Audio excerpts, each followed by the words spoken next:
Welcome back to Cash's Conversation Corner. Today we're going to be taking a look at Tim Pool and his overview of these executive orders that Trump had just signed off on. And I haven't checked this out yet, so this is new to me, so I'm going to be checking it out for the first time. I'm going to give you guys my view and my take on the whole situation as well. So let's go ahead and take a look. Yesterday, Donald Trump ended DEI in the federal government, firing all government DEI staffers, ordering all of the offices to shut down, and putting an end to affirmative action for contractors. Now, it's the best he can do.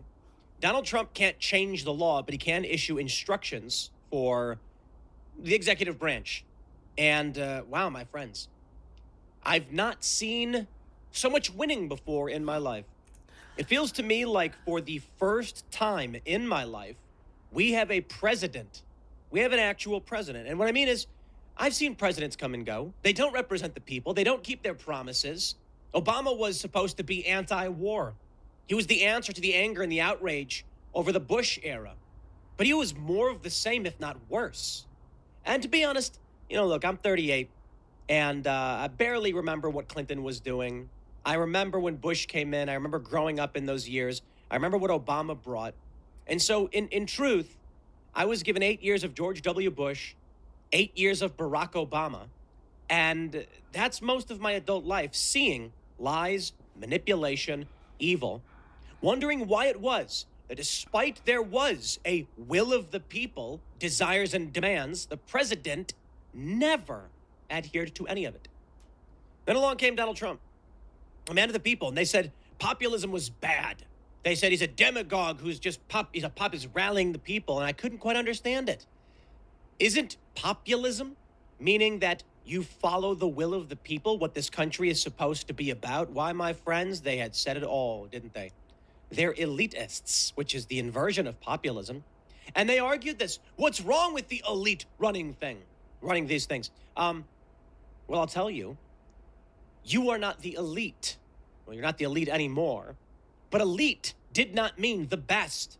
It did not mean the brightest. It did not mean the smartest or the most virtuous, the most hardworking. It literally meant those who had grasped power and would refuse to give it up. Until the people got angry and said, I'm going to go ahead and vote for a Donald Trump. Now, admittedly, as you all know, I didn't vote for him the first time around. The second time around, he proved his point. And now what we're seeing is it's the end of wokeness. I mean, maybe in 4 years, the woke strikes back.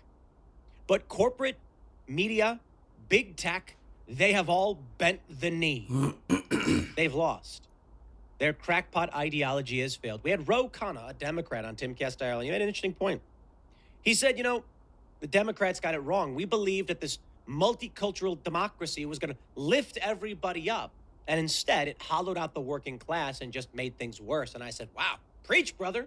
That's coming from a Democrat. But Ro Khanna has always been a bit more reasonable, though I disagree with him on most of these cultural issues. He's in favor of illegal immigration and child sex change surgeries and all that stuff. And, let's not, no. But I'll give him respect for coming on the show and having a discussion where we could and agreeing on what it means for the working class and why we got to where we are. Last night, we got major breaking news, and I want to show you this story just in the context of who Donald Trump is.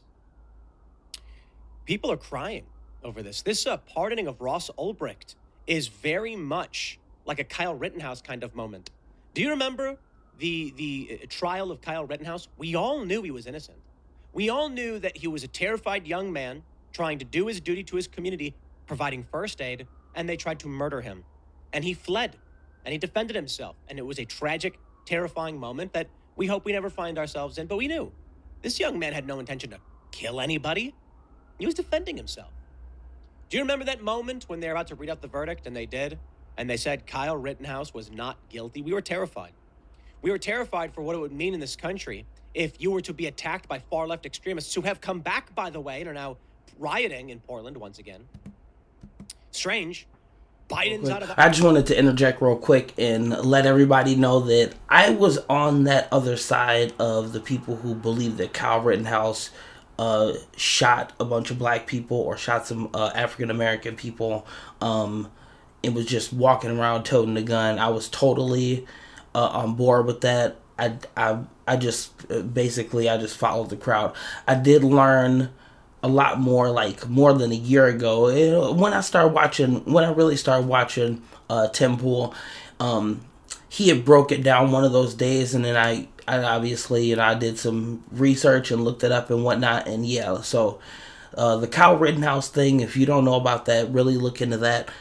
He didn't shoot any African American people, and I think only one person passed away, and they all attacked him. Like he was there trying to help somebody, and then he was attacked by two completely separate people. I believe one had a gun and one had a weapon, like an actual weapon. And yeah, pretty crazy stuff. So yeah, feel free to go look back at that. But I was caught up in that wave too of believing that Kyle Rittenhouse did something wrong. So you know, they got me.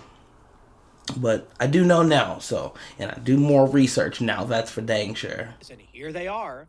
Weird. We all knew that if Kyle Rittenhouse went to prison, that it sent a shockwave. It would send a shockwave to this country. But no, he was found not guilty.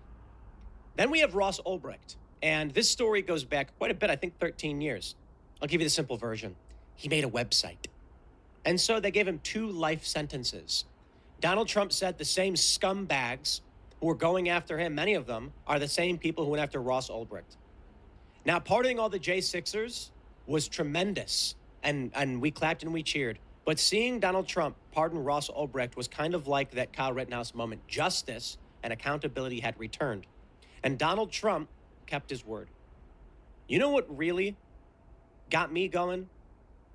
When Donald Trump pardoned Ross Ulbricht, what makes me emotional here is, hearing that letter. Thomas Massey last night read this letter from Ross Ulbricht about how he's looking forward to his freedom after so long. I believe he's 40 now.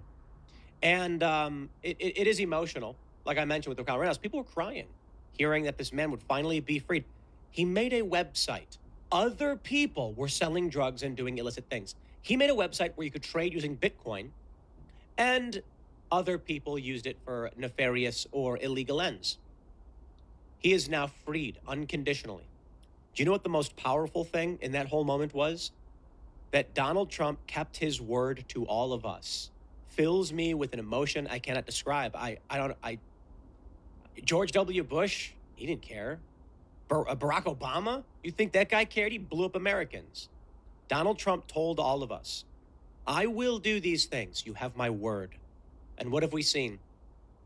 In only a couple of days, Donald Trump has fired off executive actions, memorandums changing policy, realigning this country properly, securing our border, the efforts to begin to do so, I would say.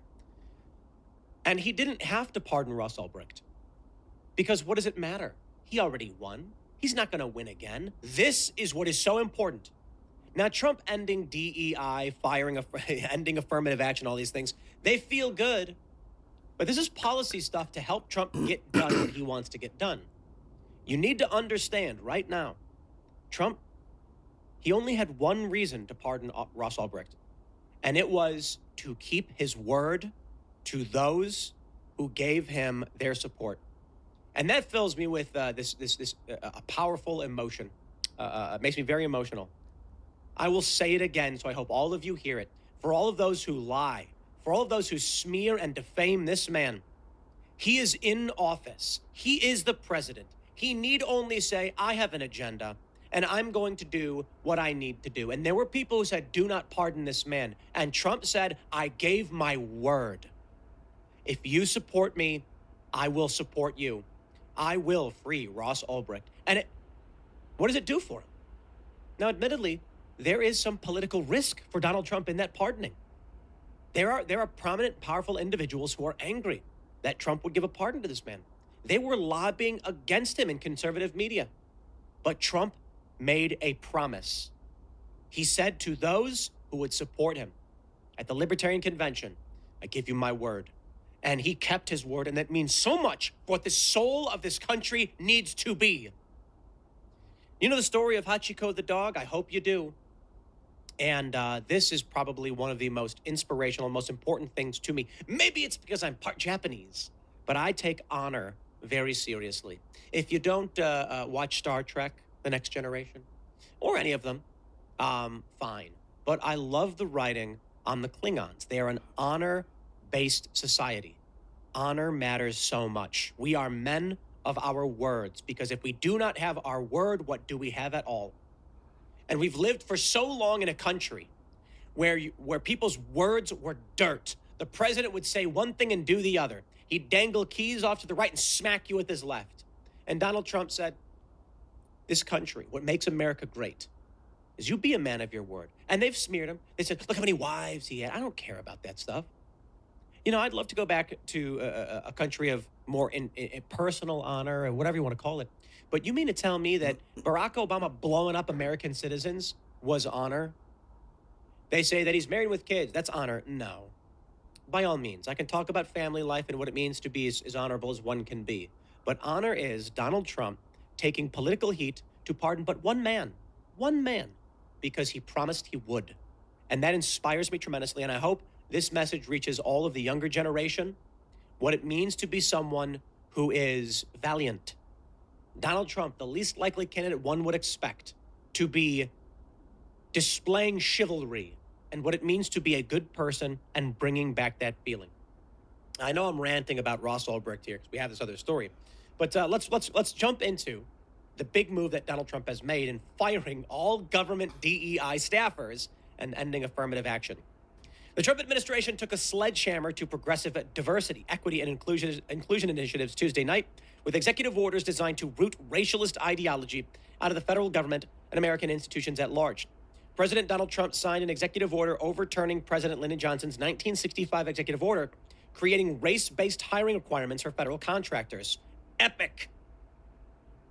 Paired with that is a memo from the Office of Personnel Management placing all DEI employees on leave and shutting down DEI programs and offices. President Trump campaigned on ending the scourge of DEI from our federal government, returning America to a merit-based society where people are hired based on their skills, not for the color of their skin. This is another win for Americans of all races, religions, and creeds. Promises made, promises kept, said White House Press Secretary Carolyn Leavitt. I'm inspired. I mentioned Hachiko the dog, and many of you may be saying, I don't know what that is. I went off on a tangent. Hachiko, I'll give you the simple version, was owned by a Japanese professor and he would walk with this professor every day to the train station, where the professor would board the train on his way to university, where he would teach people, I believe was it physics or philosophy? I'm not sure. And when he would get back, Hachiko would be there, would come back to the train station to pick him up. He'd get off the train and he and Hachiko would walk home, and everybody knew Hachiko.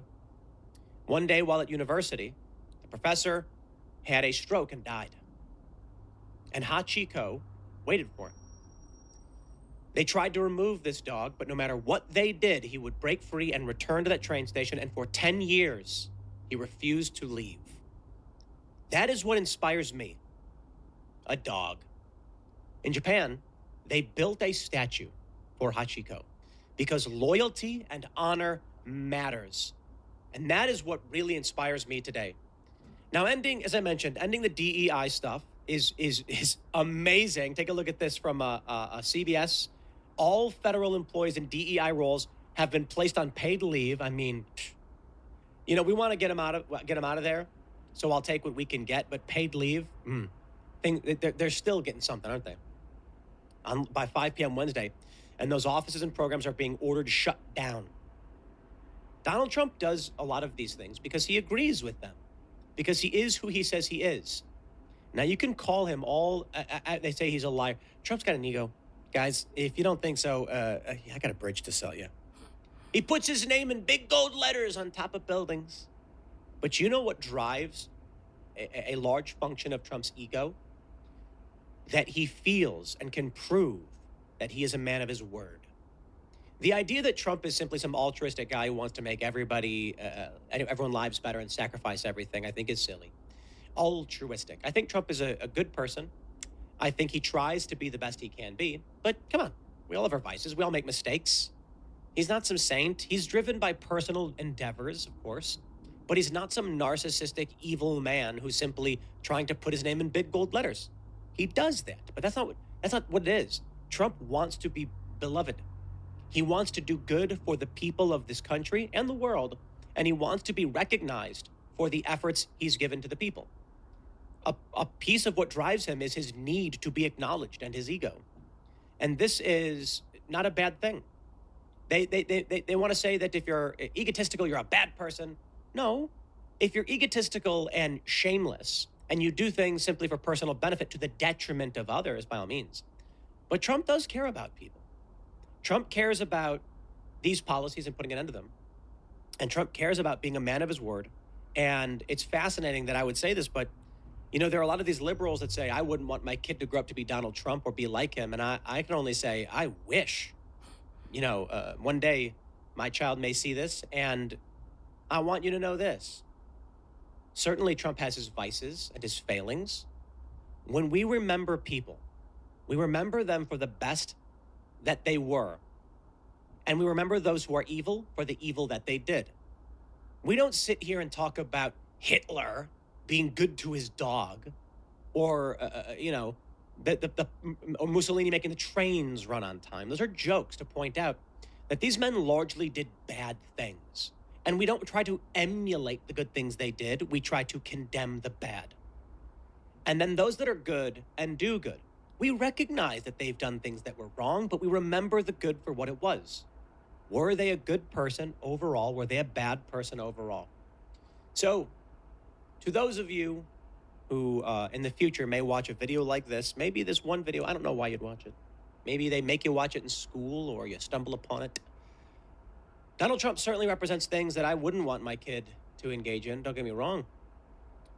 But let's talk about who he is today with winning the election and filing these memorandums and freeing Russ Ulbricht. What he represents is be true to your word. If you promise to deliver in exchange for a good, you keep your word, because without our word, we have nothing. If you make a deal with someone and then you don't follow through properly and you break that deal, society falls apart. Society is a series of negotiations and cooperation. And if you don't have your word, imagine this. You come into town and you say, let me do work for you in exchange for money. I need a certain amount up front because that's your word. I'll begin the work. And let's say they pay you 30% to start and you leave. Your word is nothing. The next time you come back, they say, you're not welcome here. Society can't function that way. Trust is a requirement. For Donald Trump to stand strong in the face of the political lawfare and to follow through with the promises that he made to those who would support him, that's who we want to be. We live our lives in service of others, and that's the reality.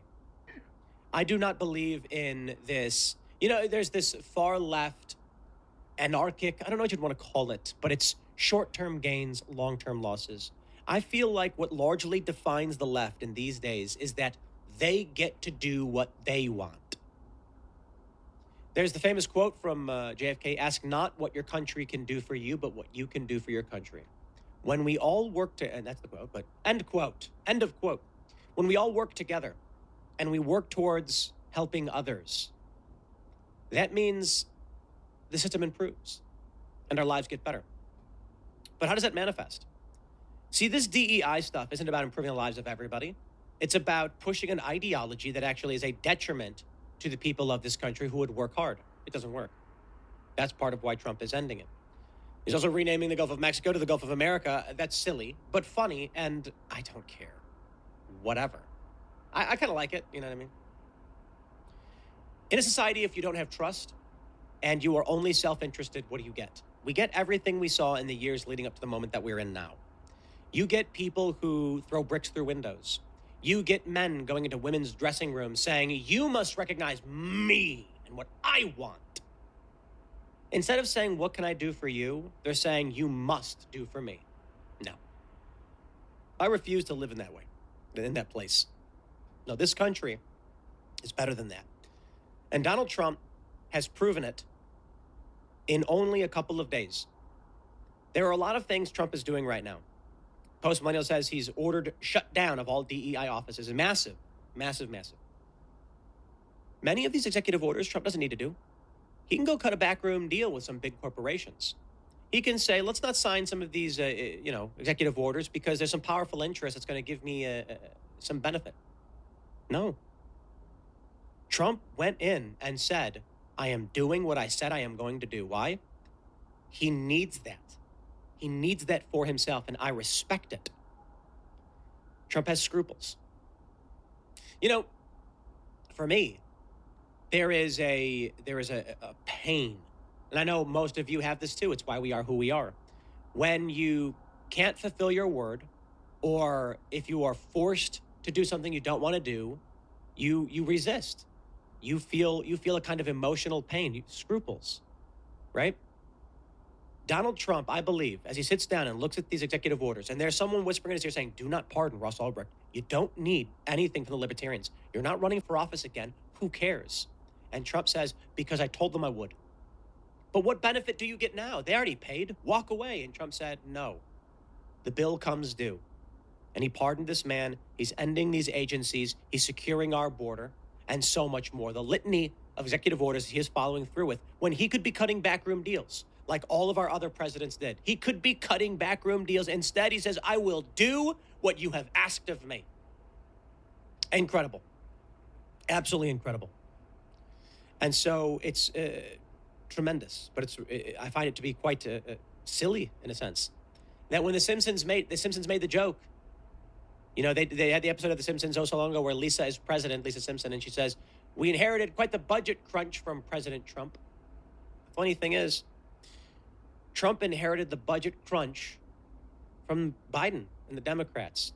And in fact, we had the best numbers of our lives during Trump's administration just before the COVID outbreak, which I don't blame Biden or Trump for the COVID pandemic. Certainly we can criticize their policies, of course, but the pandemic happened. Maybe you want to blame Fauci. But what we see now, I believe, will be a return to sanity, normalcy, and I hope that Trump represents honesty and integrity. Trump, he lies. Of course he does. And it's about stupid things. When he had his first inauguration, it was Spicer. I think it was Spicer who said it was the biggest inauguration seen by everybody, and we were all like, come on, dude. Maybe on the internet, if you want to clarify, but not in person. It doesn't need to be. For Obama, it's easy. He's a Democrat in a 90% Democrat jurisdictions. People walk out their front doors and they're at his rally. For Trump, people to fly from all over the country, from rural areas, so I don't hold it against them. But Trump has that ego in him. He certainly does, But I hope the message we take away right now is that you keep your word. That's what we see. That we are a country of merit, not diversity. That it doesn't matter what your skin color is. It matters if you are good at what you do. And that's what I want to see restored to this country, and Trump is doing it. Man, I get emotional seeing a president who keeps his word. I know that for the most part, I've only really had 2, technically 3 with Joe Biden. None of them kept their promises. It's insane. Joe Biden gets it in war. These people are evil. They don't care about the will of the American people. They don't care about the Constitution. And they claim Trump is the one who wants to subvert this country. Spare me your lies. My friends, it is the dawn of a new day and the rebirth of this country. And let's just stay vigilant. Because Trump is not a perfect man. He's doing well. He's doing good. We are going to have to keep up this fight because now the far left is rearing their ugly head. Already in Portland, there are riots, people being physically attacked, a TPUSA event shut down. That's right. It is beginning. So that's going to require all of us to stand with Trump, call him out if he does wrong, and praise him when he does right. And then together, we're going to make America great again. I'm going to wrap it up there, my friends. Smash that like button. Share the show with everyone you know. Become a member over at timcast.com to support our work directly. I got to say this, guys. We had an uncensored Green Room members-only show yesterday with Dominic Tarczynski, member of European Parliament from Poland. You need to hear this one. He's probably one of the best MPs I've talked to. He talks about how Poland has no terror. They secured their borders. They fight back against the terrorists who are trying to invade their country. And it's fascinating. It's fascinating the message he has for what it means to defend yourself from the communists and how the Poles learned a lesson from being invaded by the Germans to being occupied by the Soviets and the lesson they learn and carry with them today. Awesome. Awesome. That's great. Wonderful. I'm definitely going to go check that uncensored show out, and I'll probably drop a video talking about it, but I obviously aren't going to show any of the actual video because it is an uncensored members only. I'm not trying to, like, do anything like that. But I will definitely drop a video about that. And listening to Tim, I tend to agree with a lot of the things that he says, and it's so interesting because that's like, people don't even understand one of the big reasons I love Japanese anime so much and I watch so much anime is it is so merit based. It's like so many of their stories are about chivalry and honor, and it's like friendship, and it's all of these really cool concepts of togetherness and different types of togetherness. And honor is something that the Japanese people really take serious. That Hachiko the dog that story is really cool. So that's one thing that I constantly think about when I'm watching Japanese anime.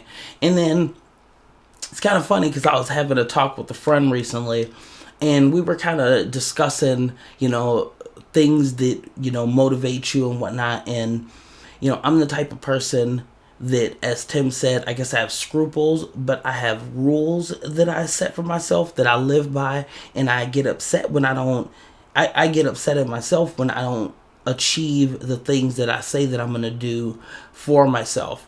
That's, maybe one of the reasons it takes me so long to do certain things is because I like overthink a lot of things, but I always want to make sure that I am straight in what it is that I'm doing, and I'm not like just doing something willy-nilly. So I really pay a lot of attention to the things that I do, and I have like a whole bunch of my own rules that I follow. And having your word is serious because there was a time where I was homeless and I didn't have anything other than a backpack full of whatever it is that I could carry.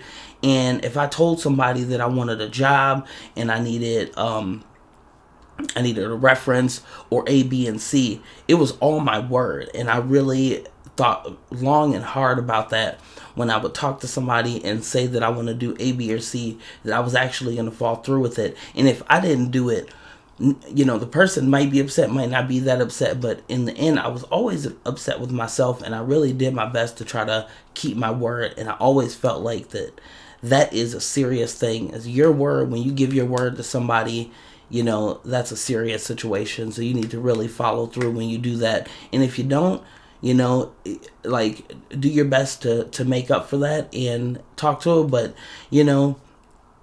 some people can't handle that either. Like, if you say you're going to do something and you don't, and it, whether it was legitimate or not, some people just can't handle that, and they just go like they take the situation too far. So it's like, it's understandable to be upset with somebody if they don't keep their word, and, definitely make the move that you want to make. But if it's something that makes you upset, that you don't like the personality, leave them alone. Like, I'd say that, and don't keep engaging with them if you feel like that you're just going to continuously be put in a direction to where you're going to have to be upset with the person for not doing A, B, or C because, of whatever reason. But yeah, it's very interesting when, you talk about that, having scruples and keeping your word, and our word being like our like main thing. The other thing is really cool to see Trump really like keep his word and, sign all of these orders. DEI and affirmative action, that is just like, somebody explained to me affirmative action a long time ago, and it was the dumbest. I couldn't believe how stupid it sounded. I'm like, why would we have something like that? That makes no sense. I'm not gonna, like, if I just get the job, I'm not gonna know that I could be learning more about it, and I'm just there because of my skin color. Or maybe I am one of the few people who are qualified to do the job, but then there's other people who aren't qualified, and they're just there because they fit some kind of racial minority or something like that. It's just stupid. It's a dumb idea. So good. And it's just interesting how people have latched onto those things and thinking it has something to do with racism, like basing things off of merit and like being able to accomplish the goals that are put out to be able to do this certain skill, that's how can that be? That doesn't make any sense that they could turn that into something racist. But they turn everything into something racist as long as it's unless it's benefiting them already. Nowadays they'll still even turn that into something racist. So it is what it is. So it was kind of interesting listening to that. I feel them though, man. Presidents definitely feel like they've never actually followed their word. They just give you all these platitudes, and then they just do whatever it is that they want to do. So, really cool to see Trump coming through, and definitely going to be a good year. So much winning going on right now. I'm going to keep posting these videos and putting the word out there, sharing all of this stuff with as many people as that'll watch it, and keep working on my own format. This is just, like something that I've been wanting to do. I just like talking, so this is why I'm kind of doing this. I like Tim and I like a lot of other people, so you'll see me doing a lot of takes on their videos. Personally, they're the news to me, and not like, CNN and those guys, even though I will check some stuff out that they do every now and again. But beside that, I'm going to use this channel also to talk about a bunch of other stuff that I'm doing. I got another channel that I just dropped called KOG and it's just a video game channel where I talk all about video games. I'll drop clips of video games. I'll be on Twitch and some other things like that. But from here, if you listen to this, you'll hear me talk about all of the other stuff that I'm doing. So that's kind of one thing. If you're interested in that, you go check that stuff out. If not, if you're just interested in this, cool, keep watching. And if you're not, just go ahead and watch something else, which is all good. That's how this thing works. So if you like me here on Cash's Conversation Corner, please like, share, subscribe, share the show with everyone you know, and please come and check me out anytime you want. I'll be dropping at least one show a day. I'm gonna try to do more than one show a day, and you can catch me on Instagram, Facebook, Rumble, YouTube, Twitter, and I'm gonna get a few other ones on there. So check me out.